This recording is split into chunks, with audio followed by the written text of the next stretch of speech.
এই সূরাটি আয়তনে ছোট হলেও মর্যাদার বিচারে কোরআনে কারীমের শ্রেষ্ঠতম সূরাসমূহের মধ্য থেকে অন্যতম।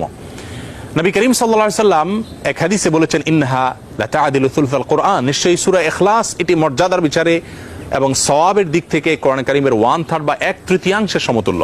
বুখারীর এক বর্ণনা থেকে বোঝা যায় নবী সাল্লাল্লাহু আলাইহি সাল্লাম সূরা ইখলাস একবার পাঠ করলে কোরআন কারীমের 1/3 তেলাওয়াত করার সমান সওয়াব পাওয়া যাবে, সেটি বলেছেন।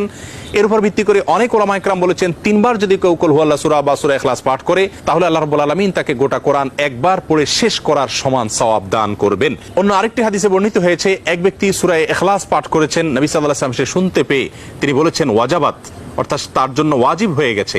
সাহাবা ইকরাম জিজ্ঞাসা করেন, ইয়া রাসূলুল্লাহ কি ওয়াজিব হয়ে গেছে? তিনি বলেছেন তার জন্য জান্নাত ওয়াজিব হয়ে গেছে, জান্নাত আবশ্যক হয়ে গেছে। অন্য একটি বর্ণনায় তিনি বলেছেন, যদি কেউ 10 বার সূরা ইখলাস বা কুল হুয়াল্লাহ সূরা পাঠ করে আল্লাহ রাব্বুল আলামিন তার জন্য জান্নাতে একটি প্রাসাদ নির্মাণ করবেন।